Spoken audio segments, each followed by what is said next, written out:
Assalamualaikum warahmatullahi wabarakatuh. Assalatu wassalamu ala asrofil anbiya'i wal mursalin wa ala alihi wa sahbihi ajma'in, amma ba'd. Rabbi shrah li sadri wa yassir li amri wahlul 'uqdatam min lisani yafqahu qawli.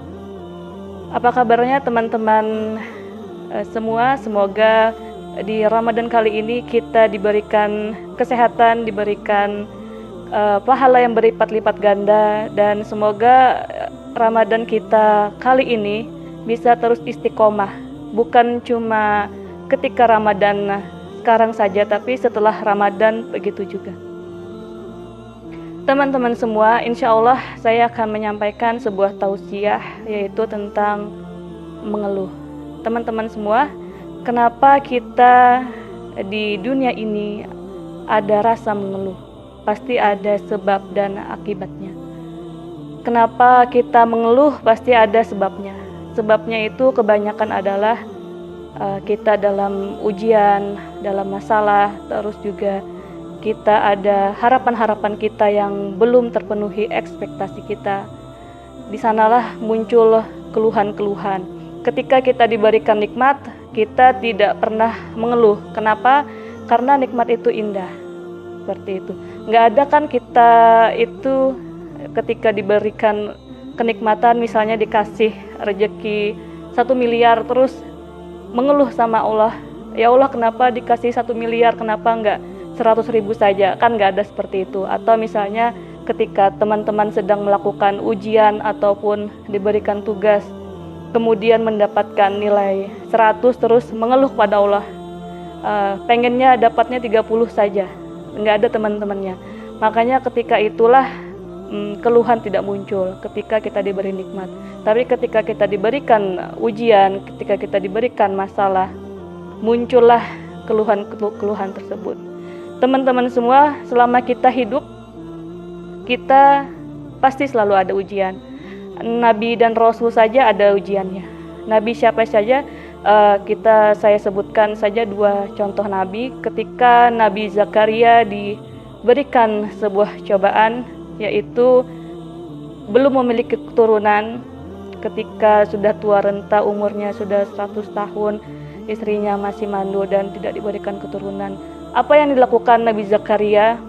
Apakah beliau berdoa hanya sekali 2 kali? Tidak, teman-teman. Beliau berdoa selama 70 tahun untuk meminta keturunan. Dan alhamdulillahnya kemudian dengan istiqomahnya beliau dan sabarnya beliau, akhirnya Allah mengabulkan doa tersebut dengan istri beliau hamil dan melahirkan Nabi Yahya. Kemudian ada lagi kisah Nabi Ayub alaihissalam. Nabi Ayub alaihissalam, teman-teman semua, diberikan oleh Allah Subhanahu wa taala ujian yang begitu berat. Dari anaknya, dari hartanya, dari penyakit yang menimpanya. Nabi Ayub alaihissalam dalam seketika, dalam 1 hari, langsung diambil Allah Subhanahu wa taala, hartanya ludes, teman-teman. Hartanya, ternaknya, semuanya mati. Terus anak beliau dalam 1 hari juga Allah ambil, sebanyak 12 anak beliau mati, meninggal begitu saja. Kemudian beliau ditimpakan penyakit selama belasan tahun. Istri beliau berkata, "Ya Nabi Allah, kenapa tidak engkau minta saja kepada Tuhan yang Maha Pengasih untuk mengangkat penyakit engkau?" Nabi Yusuf berkata, "Kenapa aku harus meminta, sedangkan waktu nikmatku dan waktu sakitku tidak seimbang?" Ada yang mengatakan beliau nikmatnya selama 70 tahun, terus ditimpakan penyakit selama belasan tahun. Apakah itu masih sebanding ketika jadi harus meminta untuk diangkat penyakitnya? Tapi ketika penyakit-penyakit beliau mengganggu ibadah beliau, barulah beliau meminta untuk disembuhkan penyakitnya. Makanya kata Allah, wa basyiris sabirin, dan sampaikanlah kabar gembira kepada orang-orang yang sabar. Maka setelah ada kesulitan, maka ada kemudahan, dan berikan kabar gembira tersebut. Akhirnya doa Nabi Ayub dikabulkan oleh Allah Subhanahu wa taala, dan beliau disembuhkan dari penyakitnya. Hartanya yang dulu habis dikembalikan oleh Allah Subhanahu wa taala yang berlipat-lipat ganda, dan anaknya yang dulunya diambil 12 itu diwafatkan, Allah gantikan menjadi 22 kali lipat, sebanyak 24 anak. Teman-teman semua, Allah tidak mungkin menguji seorang hamba di luar batas kemampuannya. Allah saja yakin kalau ketika seorang hamba diberikan ujian, berarti dia yang sanggup. Ketika kita diberikan ujian, entah itu masalah keluarga kah, antar teman kah, antar di tempat kerja diberikan penyakit, atau antar keluarga, berarti kita adalah hambanya yang terpilih untuk menjalani ujian tersebut. Kata Allah Subhanahu wa taala, aku tidak akan ketika hambaku mengatakan, ya Allah aku telah beriman, sedangkan dia belum diuji, maka dia belum dikatakan beriman. Saya ingat banget teman-teman, dulu sebelum waktu saya hijrah, saya pernah bilang sama kakak saya, selama 2 tahun setelah saya hijrah, saya bilang sama kakak saya, kok ketika saya hijrah kayaknya adem ayem aja ya, nggak ada ujian-ujian yang berat banget.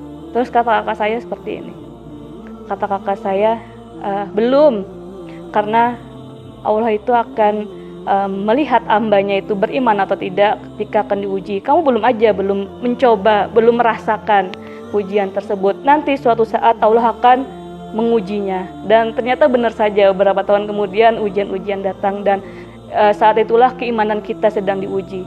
Ibaratnya seperti ini, ketika ada orang ingin mendapatkan gelar sarjana, atau ada kita sekolah harus misalnya mau masuk SD, mau masuk SMP, mau masuk SMA, semuanya harus diuji.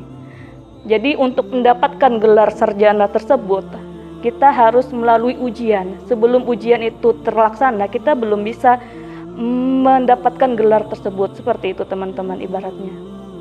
Nah, jadi Allah tidak mungkin menguji seorang hamba di luar batas kemampuannya.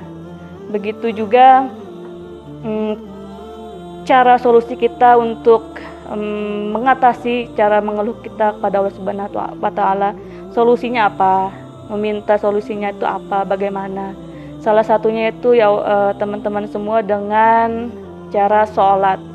Rendahkan serendah-rendahnya kepala kita, sujud kita di dalam sholat kita. Rendahkan serendah-rendahnya meminta kepada Allah Subhanahu wa taala untuk diberikan solusi, untuk dikuatkan pundak kita, untuk diberikan lagi kesabaran. Itulah solusinya teman-teman. Kalau kita terus-terusan mengeluh, dan mengeluhnya kepada sesama manusia, ibarat ranting teman-teman. Kita adalah manusia yang rapuh, terus bercurhat atau mengeluh kepada sesama manusia, sama-sama rapuh.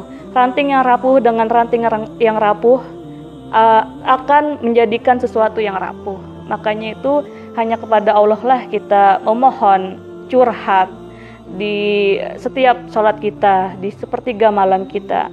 Kalau tidak dikabulkan hari ini, mungkin di tahun-tahun berikutnya akan dikabulkan.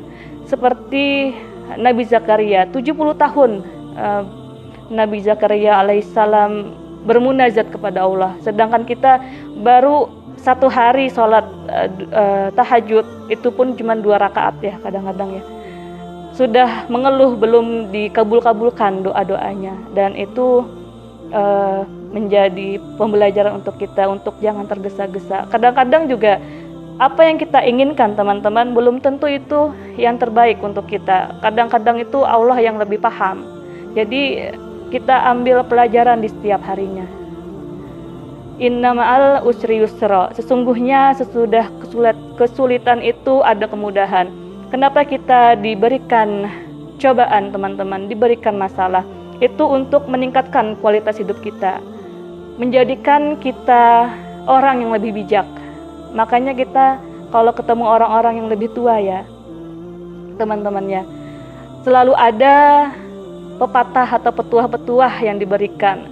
Karena orang-orang yang lebih tua itu kebanyakan sudah melalui masa-masa sulit, sudah melalui banyak ujian, sehingga menjadikan orang-orang tua kita itu lebih bijak dalam berkata-kata, dalam mengambil tindakan, tidak gegabah dengan masa muda yang menggebu-gebu, seperti itu teman-teman. Jadi itulah hikmah kalau kita diberikan ujian, pasti ada hikmahnya, menjadikan kita lebih pribadi, lebih baik, lebih sabar, lebih bijak, dan segala macam. Teman-teman sekalian, saya ingat sekali ada satu kata mutiara dari Habib Ali Zainal Abidin Al-Hamid. Beliau berkata, orang beriman berbeda dengan orang yang tidak beriman.